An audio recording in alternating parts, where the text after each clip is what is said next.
जी investor, आज मैं बात करूंगा एक कंपनी की, पूरा डिटेल्ड एनालिसिस होगा, किसी तरीके की कोई रेकमेंडेशन नहीं है। अगर आपको कंटेंट अच्छा लगता है तो आप चैनल को सब्सक्राइब करेंगे, वीडियो को लाइक करेंगे और इस कंटेंट को ज्यादा से ज्यादा शेयर करेंगे फ्रेंड्स, ताकि बाकी लोगों की भी इससे मदद हो सके। तो दोस्तों, जब मैं कंपनी की बात करूंगा तो जिस तरीके का इसका बिजनेस मॉडल है, आई एम नॉट एनकरेजिंग कि आप जो है इस तरीके का यूज करें, बट जो कंपनी का बिजनेस मॉडल है वो मैं आपके सामने रखना चाहूंगा। तो दोस्तों, मैं बात कर रहा हूं एक कंपनी की जो कि 1993 में इनकॉर्पोरेट हुई थी। उसके बाद अगर मैं बात करूं तो ये कंपनी करती क्या है, तो ये कंपनी जो है मैन्युफैक्चर मींस बनाती है और सेल करती है बियर और इंडिया मेड फॉरेन लिकर, इसको कहते हैं IMFL। कंपनी जो है वो फ्लैगशिप कंपनी है भोपाल मध्य प्रदेश की, सोम ग्रुप की ये कंपनी है। सोम ग्रुप क्या करता है उसके बारे में थोड़ा सा मैं आपको बता देता हूं। सोम ग्रुप जो है वो डिस्टिलरी बिजनेस में है, रियल एस्टेट में है और इंफ्रास्ट्रक्चर में है। दोस्तों कंपनी जो है वो स्मॉल कैप की है, 2129 करोड़ की इसकी मार्केट कैप है। अगर मैं ROC की बात कर लूं तो ऑलमोस्ट 19.5% का, ROE की बात कर लूं तो ऑलमोस्ट 18.5% का। और दोस्तों इन्होंने 24 मई 2024 को, अगर मैं बात करूं तो मई, जून, जुलाई, अगस्त, तो इट मींस 4 महीने पहले, 4 महीने का अराउंड आप ये कह सकते हो, स्प्लिट अनाउंस किया था। उसके बाद जो शेयर का प्राइस है वो कहीं ना कहीं कंसोलिडेटेड जोन, मतलब कंसोलिडेट हो रहा है। अभी कंपनी में बीच में ये भी आया था कि जो चाइल्ड लेबर है वो भी कहीं ना कहीं इनकी बिजनेस, जो जिस तरीके का बिजनेस करते हैं वहां पे इन्वॉल्व है। लेकिन मुझे ऐसा लगता है मैनेजमेंट ने क्लैरिफिकेशन दिया है, उसके बाद शेयर बढ़ भी रहा है, घट भी रहा है, लेकिन अभी कहीं ना कहीं शेयर जो है वो स्ट्रगल करता हुआ जब से इन्होंने स्प्लिट अनाउंस किया है। तो दोस्तों हम इसके प्रोडक्ट पोर्टफोलियो की बात कर लेते हैं। तो प्रोडक्ट पोर्टफोलियो में ये बियर बनाते हैं, रम बनाते हैं, ब्रांडी बनाते हैं, वोडका बनाते हैं, विस्की बनाते हैं। दोस्तों जिस तरीके का मैं ये जानता हूं कि जो सेलिब्रेशन की जब बात होती है तो मैं ये मानता हूं बियर, रम, ब्रांडी, वोडका, विस्की, ये कहीं ना कहीं इस टाइम पे यूथ जो है वो कहीं ना कहीं कंज्यूम करता है। मैं अभी भी ये बोल रहा हूं कि मैं एनकरेज नहीं करता हूं इस तरीके की चीजों को, लेकिन जो कंपनी का बिजनेस मॉडल है that is something I am just trying to bring in front of you कि एग्जैक्टली कंपनी करती क्या है। अगर हम कंपनी के 3 की ब्रांड्स हैं और जिसमें ये 1 मिलियन केसेस पर एनम बेचती है, 1 मिलियन का मतलब होता है 10 लाख केसेस पर एनम ये बेचती है। अगर हम बात कर लें तो ब्रांड्स में, बियर में क्या ब्रांड्स हैं इनके, एक हंटर ब्रांड है। हंटर ब्रांड अगर जो भी कंजम्पशन करते हैं बियर वगैरह की, they know very well. Hunter, black fort, power cool, would packer and legend. अगर मैं IMFL की बात कर लूं, इंडियन मेड फॉरेन लिकर, तो उसमें ब्लैक फोर्ट है, सनी है, जिप्सी और फॉक्स ETC है। दोस्तों हम बात कर लेते हैं कंपनी का रेवेन्यू मॉडल क्या है, रेवेन्यू कहां से कितना आता है या किससे क्या आता है। तो अगर मैं बात करूं तो बियर से इनका 93% का रेवेन्यू आता है। ये जो इंफॉर्मेशन है ये Q4 FY24 के अकॉर्डिंग है, मतलब उससे पहले क्या होता था उसके बारे में बात नहीं कर रहे।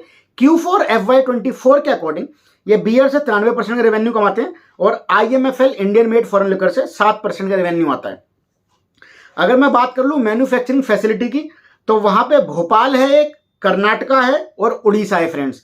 भोपाल में जो कैपेसिटी यूटिलाइजेशन है वो 70% का है। अगर मैं कर्नाटका की बात कर लूं तो 90% का कैपेसिटी यूटिलाइजेशन है और उड़ीसा में जो है 50% का कैपेसिटी यूटिलाइजेशन है। अगर मैं FY24 की बात करूं तो company has a total installed capacity, मतलब इंस्टॉल्ड कैपेसिटी मींस होता है मैक्सिमम कैपेसिटी जो है वो बियर की जो है वो 30+ मिलियन केसेज पर एनम है, मतलब 30+ मिलियन केसेस पर एनम जो है ये मैन्युफैक्चर करते हैं। और IMFL में बात कर लूं तो 3.9 मिलियन केसेस पर एनम ये मैन्युफैक्चर करते हैं। अप्रैल 2024 में दोस्तों अगर मैं बात करूं तो कंपनी ने packaging equipment at their Bhopal canning facility, मतलब भोपाल में जो इनकी फैसिलिटी है वहां पे ये एंटिसिपेट करते हैं कि जो इफिशिएंसी है वो 25% से बढ़ जाएगी। ये अप्रैल 2024 में मैनेजमेंट की कमेंट्री है। अगर मैं अप्रैल 2024 में ही बात करूं तो कंपनी ने कमर्शियल प्रोडक्शन स्टार्ट किया था इंक्रीज करने के लिए कैपेसिटी को, जो कि 140 लाख केसेस पर एनम हो जाएगी, जो कि इनका कर्नाटका में प्लांट है फ्रेंड्स। इन्होंने एक कॉन्ट्रैक्ट किया था रेडिको खेतान की तरह, रेडिको खेतान के साथ। रेडिको खेतान भी अपने आप में एक बहुत बड़ा ब्रांड है। वहां पे इन्होंने बोला कि ये जो है मैन्युफैक्चर करेंगे IMFL ब्रांड, जिसको बोलते हैं इंडियन मेड फॉरेन लिकर, और ready to drink brand at its plant in Hassan Karnataka के अंदर, जिससे कि जो कैपेसिटी यूटिलाइजेशन है उसको ये इंक्रीज करने की बात कर रहे हैं।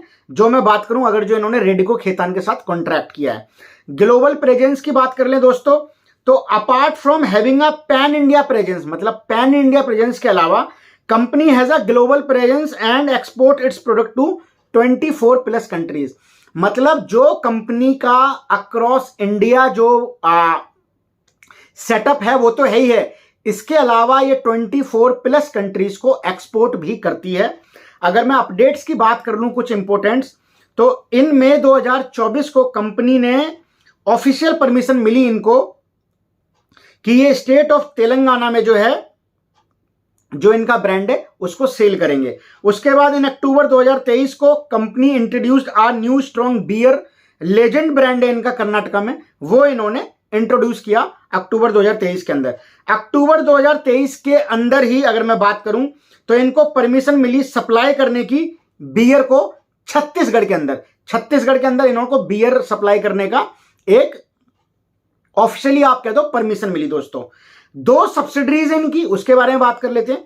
तो एक सब्सिडरी का नाम है Woodpeckers distillery and breweries limited, और सेकंड का नाम है Som distilleries breweries and Odisha private limited. Friends दोस्तों, अगर मैं कुछ इसके फाइनेंशियल्स की बात कर लूं, तो क्वार्टरली अगर मैं बात करूं नंबर्स की, तो जून 2021 के अंदर, आप ये नंबर्स को ध्यान से सुनना, जून 2021 के अंदर जो सेल थी वो 50 करोड़ की फ्रेंड 50 करोड़ की फ्रेंड थी, मतलब 50 करोड़ की सेल थी फ्रेंड्स जून 2021 के अंदर। आज हम जून 2024 की बात करें, मतलब आज से 3 महीने पहले, अभी तो सितंबर आ गया है, 513 करोड़ की सेल हो गई। मतलब जो 50 करोड़ की सेल 21 में थी वो 23 में 513 करोड़ की हो गई। आप ये कह सकते हैं 10 टाइम्स जो है वो सेल बढ़ गई। अगर मैं बात करूं प्रॉफिट की, तो वो जून 21 में माइनस में 5 करोड़ हुआ करता था, जो कि अब 64 करोड़ का है फ्रेंड्स। तो अगर आप फाइनेंशियल के नंबर्स देखेंगे तो बहुत ही इंटरेस्टिंग है। इसीलिए मैं आपको हमेशा बोलता हूं कि जब भी मैं किसी वीडियो को अपलोड करता हूं, आप शुरू में केवल कंपनी का नाम सुन के ना भागें, आप बिजनेस मॉडल को समझें, किस तरीके की मैन्युफैक्चरिंग फैसिलिटीज है, किस तरीके के कंपनी के फ्यूचर एक्सपेंशन प्लान है। जब आप इन सारी चीजों को समझते हो दोस्तों, तब आप एक माइंडफुल इन्वेस्टर, थॉटफुल इन्वेस्टर बनते हो। अदरवाइज आप क्या है, कई बार ट्रैप हो सकते हैं। अगर मैं एनुअली बात करूं तो 2017 मार्च के अंदर कंपनी की जो सेल थी वो 245 करोड़ हुआ करती थी, और अगर मैं मार्च 2024 की बात करूं तो वो 1281 करोड़ हो गई। तो दोस्तों ये भी कहीं ना कहीं 6 टाइम के अराउंड जो है वो सेल्स बढ़ गई है। अगर मैं प्रॉफिट की बात करूं, ऑपरेटिंग प्रॉफिट, तो 36 करोड़ का जो प्रॉफिट मार्च 2017 में हुआ करता था वो 165 करोड़ का मार्च 2024 के अंदर हो गया फ्रेंड्स। तो आप ये कहेंगे कहीं ना कहीं कि ये भी जो है 5 टाइम्स के अराउंड जो है प्रॉफिट इनका बढ़ गया है। अगर मैं बात करूं स्टेक की, तो इसमें प्रमोटर्स की जो स्टेक है वो 35% की है, और जो पब्लिक की स्टेक है वो 63% की स्टेक है फ्रेंड्स। अभी मैं आपको बताना चाहूंगा जो मेरा पर्सनल व्यू है, जहां पे FII प्लस DII की स्टेक कम होती है, मैं उन कंपनीज को कम कंसीडर करता हूं, लेकिन this is one of them. ये मेरा पर्सनल व्यू है। डिस्क्लेमर मैं आपको बताना चाहूंगा कि मेरी इस कंपनी में इन्वेस्टमेंट है।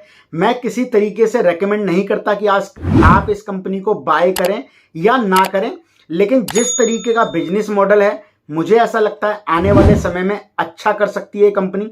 दोस्तों, अगर आपको कंटेंट अच्छा लगता है तो आप चैनल को सब्सक्राइब करें, वीडियो को लाइक करें और इस कंटेंट को ज़्यादा से ज़्यादा शेयर करें। और अगर आपको किसी भी तरीके के डाउट्स है तो आप प्लीज़ कमेंट सेक्शन में अपने जो क्वेश्चंस हैं प्लीज़ आप बताएं मेरे को। I will be trying to answer all those questions. Thanks. मतलब इसी के साथ मैं अपने शब्दों को विराम देता हूं फ्रेंड्स। अगर आपको कंटेंट अच्छा लगता है तो अगेन चैनल को सब्सक्राइब करें।